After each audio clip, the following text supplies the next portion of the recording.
Hello guys, welcome back to Custom Gamer. I'm going to have a look at some PvP with the Ranger Profession in Guild Wars 2. This was taken on the stress test a couple of days ago. And this is the brand new PvP map that was kind of sprung on us. We didn't know it would be in the stress test. It's called Raid on the Capricorn. It's another 3-point conquest map. So if you played Conquest in Battlefield 3 or any of the Battlefield games, you kind of know what this is all about. Capture the nodes on the map and those nodes grant you points. When you get to 500 points you win. Now, there are 4 maps at release for Guild Wars 2 and they all feature this conquest mechanic, and that may be a bit disappointing for some people seeing that there's only one PvP mode, but the thing is that in each map there's a secondary mechanic which is different in every single map, which really varies up the gameplay quite a bit. So in this particular map, one of the nodes is underwater, and this is the only PvP map with an underwater node, and of course obviously Guild Wars 2 has an underwater combat system with the unique weapons and skills for underwater combat. So that's the unique mechanic on this map. The other unique mechanic is there is in fact a cannon on the raised up stone area between the 2 out of water capture points, and you can actually throw cannonballs from the pirate ship to that cannon and then fire them at other players, and this cannon does a lot of damage. But it takes a bit of teamwork to use well, because you need someone on the pirate ship loading you up with cannonballs so that you can actually fire. So it's an interesting mechanic. Now I'm a terrible ranger, I'm just going to say that right now, so if you're looking at the gameplay like, oh my god, what's he doing, you're absolutely right. This is like a massive fail game. So we'll just get that out of the way now. I really just want to talk more about the map and kind of PvP mechanics. So the other interesting thing about this map is that in the water, the water is absolutely loaded with sharks.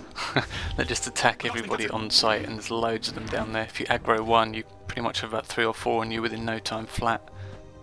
But the thing is, when you capture the underwater node, all these sharks become friendly to your team, which turns the underwater route between the 2 other capture points into a kind of shortcut for your team. If you try and take that shortcut while you don't own the water node, you're going to get absolutely destroyed by all these sharks. So it creates a really nice dynamic between the underwater node and the land nodes.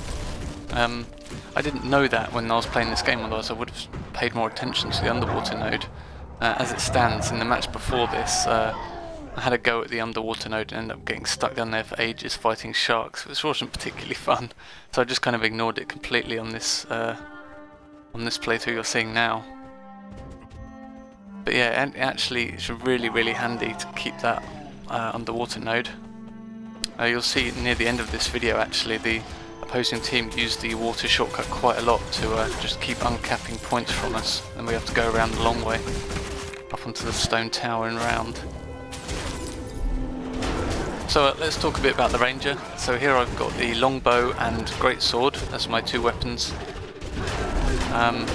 Although I'm absolutely useless with the Ranger at the moment. I didn't check what build of it. This is just using the default build that ArenaNet set up for you when you first go into PvP.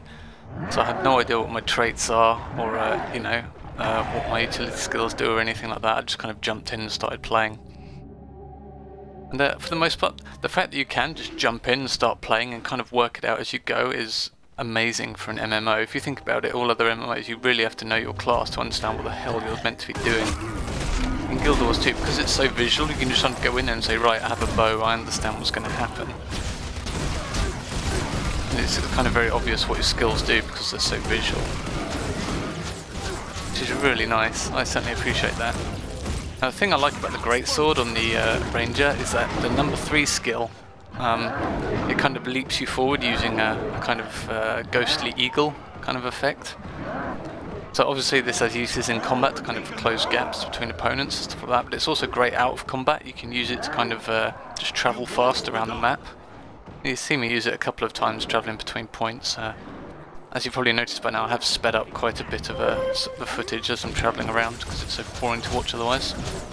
Anyway, notice there I got knocked into the down state, and then the players promptly forgot about me and started attacking someone else, and my pet actually came over and started helping to res me, and actually succeeded.